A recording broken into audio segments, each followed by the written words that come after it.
하나님의 오늘 우리에게 주신 말씀은 디모데후서 2장 1절에서 13절까지 말씀입니다. 디모데후서 2장 1절에서 13절까지 말씀을 봉독해 올리겠습니다. 내 아들아, 그러므로 너는 그리스도 예수 안에 있는 은혜 가운데서 강하고 또 내가 많은 증인 앞에서 내게 들은 바를 충성된 사람들에게 부탁하라. 그들이 또 다른 사람들을 가르칠 수 있으리라. 나는 그리스도 예수의 좋은 병사로 나와 함께 고난을 받으라. 병사로 복무하는 자는 자기 생활에 얽매이는 자가 하나도 없나니 이는 병사로 모집한 자를 기쁘게 하려 함이라. 경기하는 자가 법대로 경기하지 아니하면 승리자의 간을 얻지 못할 것이며 수고하는 농부가 곡식을 먼저 받는 것이 마땅하니라. 내가 말하는 것을 생각해보라. 주께서 범사에 내게 총명을 주시리라. 내가 전한 복음대로 다윗의 씨로 죽은 자 가운데서 다시 살아나신 예수 그리스도를 기억하라. 복음으로 말미암아 내가 죄인과 같이 매이는 데까지 고난을 받았으나 하나님의 말씀은 매이지 아니하니라. 그러므로 내가 택함 받은 자들을 위하여 모든 것을 참음은 그들도 그리스도 예수 안에 있는 구원을 영원한 영광과 함께 받게 하려 함이라. 밉보다 이 말이요, 우리가 주와 함께 죽었으면 또와 함께 살 것이요, 참으면 또와 함께 왕노릇할 것이요, 우리가 주를 부인하면 주도 우리를 부인하실 것이라. 우리는 미쁨이 없을지라도 주는 항상 미쁘시니 자기를 부인하실 수 없으시리라. 아멘.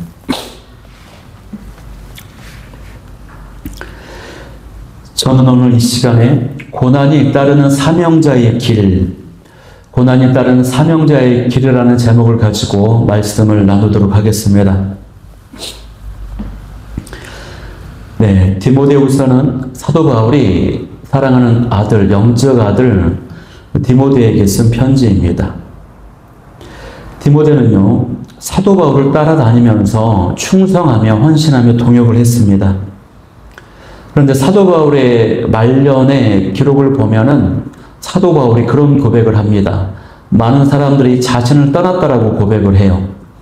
디모데후서 1장 15절에도 보면은 이사야의 모든 사람들이 자신을 떠났다라고 고백을 하고요. 4장 10절 말씀에 보면은 데마가 세상을 사랑해서 나를 버렸다. 데살로니가로 갔다. 또 그리스게는 갈라디아로 갔다. 디도 역시 달마디아로 갔다. 이런 기록들이 있습니다. 왜 사도 바울의 동역자들이 많이 떠나게 되었을까요? 그것은 사도 바울의 이 사역이 쉽지 않기 때문에 그렇습니다. 세상적으로 보면은 영광의 길이 아니고 고난의 길이었기 때문에 많은 사람들이 떠나는 아픔이 있었다는 것입니다. 이 때문에 사도 바울이 얼마나 많이 눈물을 흘렸을까요? 그런데 이 디모데는요, 사도 바울을 떠나지 않았습니다. 사도 바울은 지금 감옥에 갇혀 있습니다. 그리고 죽을 날도 얼마 남지 않았습니다. 그래서 사도 바울이 지난 시간을 되돌아보면서 충성스럽게 헌신하고 자신을 따라왔던 이 디모데가 생각이 많이 났을 것입니다. 그래서 디모데에게 마지막 유언과도 같은 목회적 권면, 당부의 말을 지금 남기고 있는 것입니다. 그래서 1절 말씀을 보면요, 내 아들아, 너는 그리스도 예수 안에 있는 은혜 가운데서 강하라 라고 말씀하고 있죠. 사실 이 디모데의 입장에서는 그 어떤 권면과 메시지보다도 마음을 굳게 하고 강하게 하라 라고 하는 이 사도 바울의 권면이 필요한 사항이 있어요. 왜냐하면 디모데가 맡고 있는 이 에베소 교회 공동체는요, 핍박 가운데 있기 때문에 그렇습니다. 또 자신이 이 공동체를 책임져야 되는 위치에 있기 때문에 그렇고, 또 그 교회 안에 거짓 교사들이 들어와서 나름의 많은 분란과 갈등을 일으키고 있는 어려운 상황이기 때문에 그래요. 그래서 이 젊은 목회자 디모데는 많은 또 두려움도 있었을 것입니다. 저도 이제 단독 목회를 시작을 하는 입장에서 보니까요, 그 전에는 중형교회에 다니다가 보이지 않던 것들이 많이 보입니다. 작고 연약한 교회들, 또 개척교회의 그런 아픔들이 많이 느껴지고 보여지는 것이죠. 그래서 책임감과 영적 부담감을 가지고 가고 있어요. 아마도 디모데도 비슷했을 것이라고 생각이 됩니다. 그런 의미에서 이 사도 바울의 권면은요, 이 땅의 많은 사역자들과 사명자들과 또 평신도 리더들에게 너무나도 중요한 말씀이라고 생각이 됩니다. 하나님 앞에서 정말로 인생을 제대로 살기 위해서 나아가는 사명자들, 일꾼들, 리더들에게 주 안에서 은혜 가운데서 강하라라고 하는 이 말씀은 굉장히 중요한 우리가 붙들어야 될 말씀이라고 생각이 되어집니다. 사도 바울은요, 이 디모데에게요, 단순히 힘을 내라라고 말하지 않았습니다. 단순히 파이팅 하라 이렇게 얘기하지 않고 예수 안에 있는 은혜 안에서 강하라라고 권면했습니다. 여기서 이 강하라라고 하는 것은요, 어떤 뜻이냐면 스스로 힘을 내는 것이 아닙니다. 스스로 강함을 만들어내는 것이 아니라 주어지는 힘을 붙잡는 것을 의미합니다. 주의 은혜가 능력의 근원임을 말씀하고 있다라고 하는 것이에요.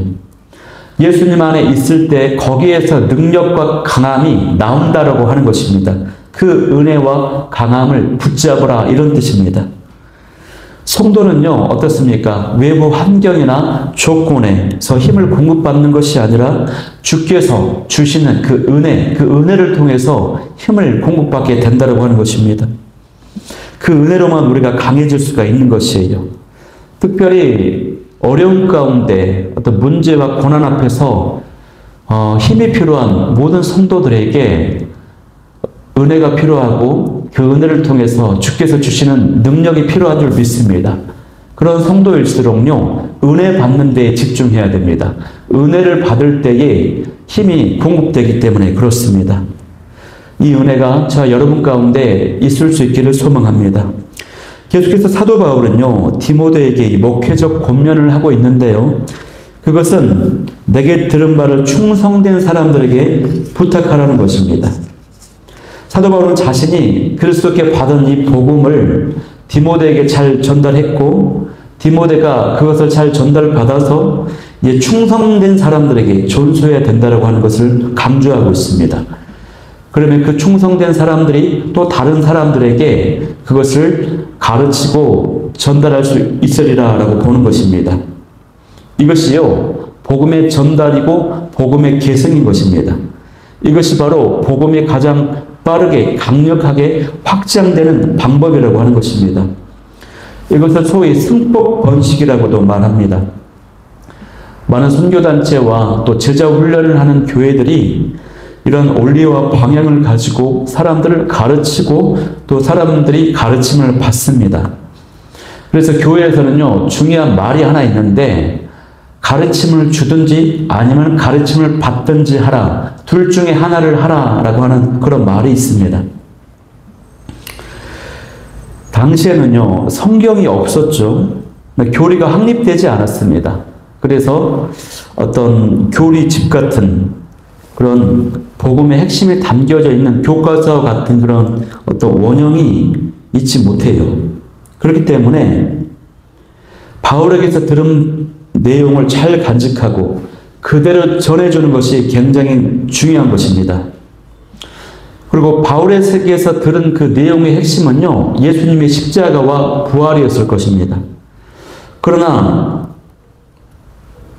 그 성경이나 교리가 확립된 것이 없었기 때문에 이것을 가르치는 데 있어서는 전달하는 그 내용 못지않게 전달자가 굉장히 중요하다고 하는 것입니다.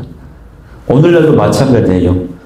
복음과 같은 영적인 있던 지식들은요, 이 진리는요, 세상 지식과 달라서 전달하는 그 전달자가 매우 중요합니다. 세상 지식은요, 강의만 탁월하게 하면 됩니다. 그러나 이 영적인 지식은 우리의 영혼과 인격과 혼과 관련되어 있는 것이기 때문에 전달자의 삶과 영혼과 인격이 매우 중요하다고 하는 것입니다. 저와 여러분이 어떤 영적인 지식과 진리를 또 복음을 가르치고 전달해야 되는 위치에 있을 때 그 가르침이 잘 전달되고 영향력이 미쳐질 수 있도록 우리가 먼저 성숙한 인격자, 깨끗한 영혼을 지닌 소유자들이 다 될 수 있기를 소망합니다. 사도 바울은요, 디모데에게 세 가지 비유를 통해서 목회자가 혹은 사명자가 가져야 될 태도에 대해서 교훈하고 있는데요. 첫 번째 비유는요, 군사의 비유입니다. 본문은 이제 개역 개정, 오늘날의 개역 개정을 많이 쓰는 성경에는 병사로 해석이 되어 있는데, 이전에는 이제 개역 한글 버전에서는 군사로 번역이 되어 있습니다. 개인적으로 이 군사라고 하는 표현이 그 어감이 조금 좋은 것 같아요. 사도 바울은 그리스도 예수의 좋은 군사로 나와 함께 고난을 받으라라고 권면합니다. 사도 바울이 이같이 말할 수 있었던 것은요, 먼저 사도 바울이 그리스도의 군사로 살았고 고난을 받았기 때문에 이렇게 권면할 수가 있는 것입니다.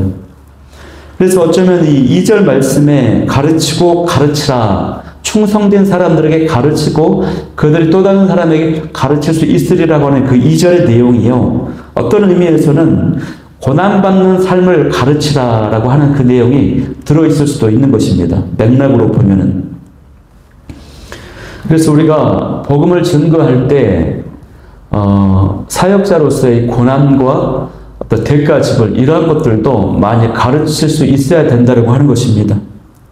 한국 교회가 이 고난의 영성이 회복이 되어야 될 줄 믿습니다. 그런데 주와 복음을 위해서 많은 사람들이 고난을 받으려고 하지 않습니다. 치유와 축복, 회복, 위로, 유익, 은혜, 이런 것들에 관심이 많고요. 또 그런 공동체나 교회에 성도들이 많이 몰려오게 되는 것을 보게 되는 것입니다. 저도 이제 교회를 섬기다 보니까요, 예전에는 열리지 않았던 눈들이 좀 열리는 것 같아요. 연약한 교회들, 작은 교회들. 그런데 이제는 조금 알겠습니다. 성도들이 만약에 희생과 헌신과 섬김, 또 고난, 이러한 것들에 관심이 많다면 정말로 낮은 데로, 연약한 데로 가서 그 공동체를 세우고 희생하고 섬기고 할 것이라고 하는 생각이 들어지는 것입니다. 만약에 여러분이 약하고 작은 교회를 섬기고 있다면, 또 묵묵히 지키고 있다면 하나님께서 보시기에 정말로 칭찬하시고 아름답게 여기시는 복된 귀한 헌신과 섬김이라 믿습니다, 여러분. 그러면 이 군사의 특징이 뭘까요, 여러분? 사도 바울이 이 군사의 특징으로 제시한 것은 두 가지가 있어요. 하나는요, 자기 생활에 얽매이지 않는다라고 하는 것입니다. 그리고 다른 하나는 병사로 모집한 자를 기쁘게 한다라고 하는 것입니다. 자기 생활에 얽매이지 않고 자기를 모집한 자를 기쁘게 하는 것, 이것은요, 무엇을 가르치는 것입니까? 충성된 자세를 가르치는 것입니다. 충성. 그런데 이 기록은 당시 고대에 군사들을 모집하는 그 역사적 배경, 문화와도 관련이 되어 있는데요. 그것은 뭐냐면 왕이나 군주가 군사를 모집을 하죠. 그때에 모집을 하는 그 왕이나 군주가 굉장히 존경을 받을 만한 위대한 사람이면 군사들이 많이 몰려 모집이 된다라고 하는 것입니다. 그런데 그렇지 않을 때는 군사가 모집이 많이 되지 않아요.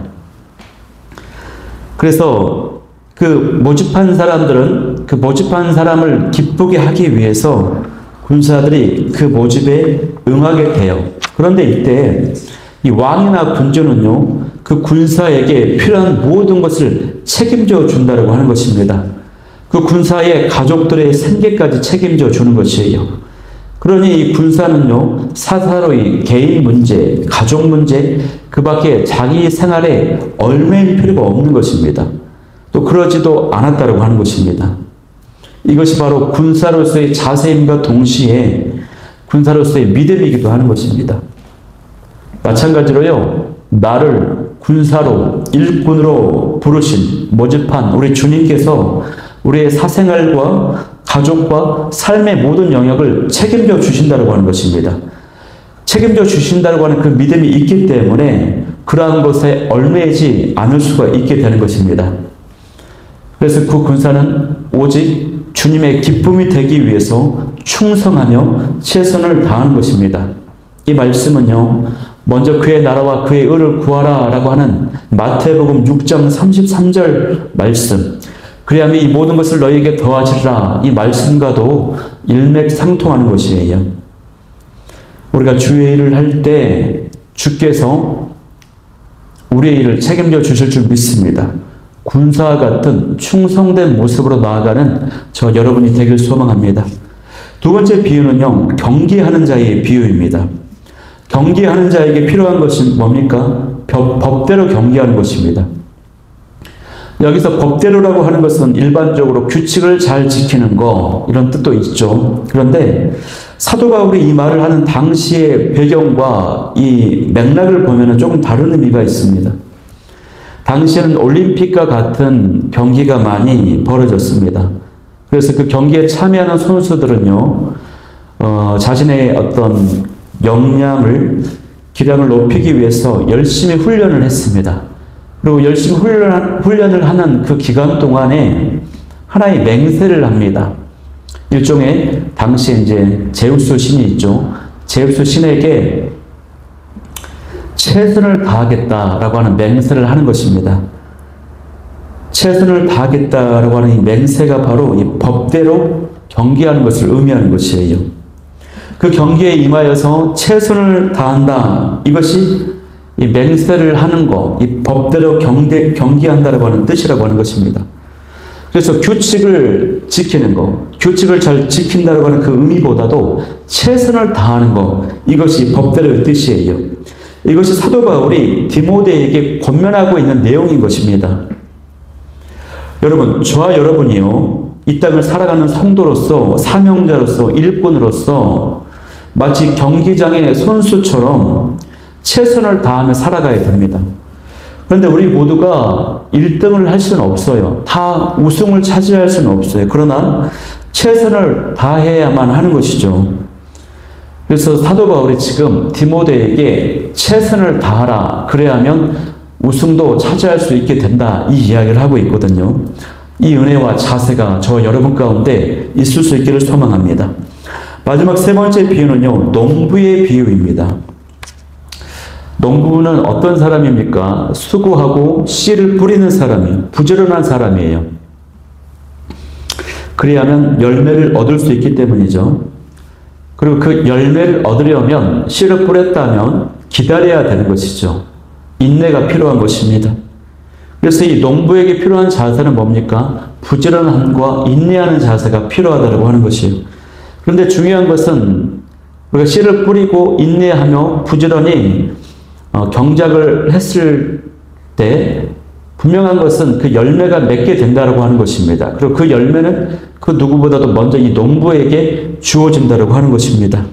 이것은요, 천국에서 우리의 상급이 보장되어 있고 그 누구보다도 우리에게 그 상급이 먼저 주어지게 된다, 이런 뜻을 가지고 있는 말씀이에요. 그래서 우리가 부지런하게 또 인내하면서 사명을 감당할 때 우리가 반드시 하나님의 영광스러운 상급, 면류관을 차지하게 되는 줄 믿습니다. 여러분, 게으름은 악한 것입니다. 또 인내하지 못하는 것은요, 믿음이 없는 것입니다. 사도 바울이 말하는 이 세 가지 직업에 담긴 가치, 세 가지 자세가 있습니다. 충성입니다. 또 최선을 다하는 것입니다. 그리고 부지런하며 인내하는 것입니다. 이러한 모습을 통해서 영광스러운 상급을 받는 저 여러분이 될 수 있기를 간절히 소망합니다. 계속해서 사도 바울은요, 8절에서 10절 말씀에서 모든 사역과 그 고난의 근거가 되는 복음의 핵심을 간결하게 제시하는데요. 고난과 매임의 상황 가운데서도 예수님을 기억하는 삶을 살라는 것입니다. 그런데 그냥 예수님이 아니고 죽음에서 다시 살아나신 그 예수님을 기억하며 살라라고 권면하고 있습니다. 바울은요, 자신의 육체는 매었지만 이 복음이 매지 않는다라고 말해요. 이것은 사도 바울의 시선이 어디에 있는지를 이제 보여주는 것입니다. 사도 바울의 시선이 어디에 있습니까? 자신은 감옥에 갇혀서 육체가 매어 있지만 그 자신의 시선은 하늘나라, 천국을 바라보고 있다는 것입니다. 예수님의 승리, 예수님의 영광을 바라보고 있다고 하는 것입니다. 그래서 이 땅에서의 삶은 신앙을 지키기 위해 고난을 받고 또 바울처럼 사역을 감당하다 보면은 고난과 눈물과 어려움을 맞이하게 되지만 우리의 의식, 우리의 시선은요, 내가 믿는 그 주님께서 이미 승리하셨고 만왕의 왕으로 다스리고 계시고 그렇게 우리도 나 역시도 그 부활의 영광에 장차 참여하여 최후 승리자가 된다. 그 믿음, 그 확신을 가져야 될 줄 믿습니다. 그래서 이후에 나오는 13절까지 말씀도요, 그런 비슷한 말씀이에요. 끝까지 견디는 자에게 주신 약속, 축복, 영광을 말씀하고 있다고 하는 것입니다.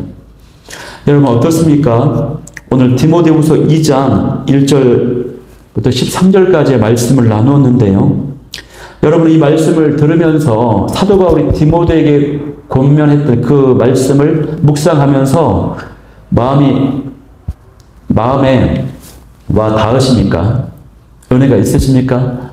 만약에 내 마음에 와닿지 않는다면요. 그 이유는 오늘날 나의 삶이 고난의 삶이 아니기 때문에 그렇습니다. 이 말은요. 어쩌면 적당히 세상과 타협하면서 살고 있기 때문일 수도 있다고 하는 것이에요. 정말 내가 말씀을, 사명을 따라서 몸부림치며 살지 않기 때문에 이 말씀이, 감동이 더딜 수 있다고 하는 것이에요. 그런데 당시에 주와 복음을 위해서 목숨을 걸고 수많은 고난을 헤쳐나가고 또 앞으로 순교를 감수해야만 하는 바울과 디모데 입장에서는요, 이 말씀이 얼마나 감격적이고 힘이 되고 승리에 찬 확신이 되겠습니까? 만약 여러분이 사도 바울의 이 권면이, 이 선언이 마음에 와닿고 큰 감동이 된다면 그것은 바로 내가 정말 주 뜻대로 사명 감당하며 최선을 다해 살고 있다고 하는 분명한 증거가 될 것입니다. 여러분, 이 은혜가 있기를 간절히 소망합니다. 오늘 말씀을 마음에 새기면서 붙잡으면서 기도하기를 원하는 기도 제목은요. 첫 번째, 주와 복음을 위한 고난을 두려워하지 않게 하여 주옵소서. 두 번째는요. 성도로서 충성과 최선과 열심과 인내를 하루하루 살아가게 하여 주옵소서. 세 번째는 다시 사신 예수님의 승리와 영광을 기억하며 사명자의 길에서 우리도 승리하게 하여 주옵소서. 이 기도 제목 가지고 뜨겁게 기도하며 나아가도록 하겠습니다.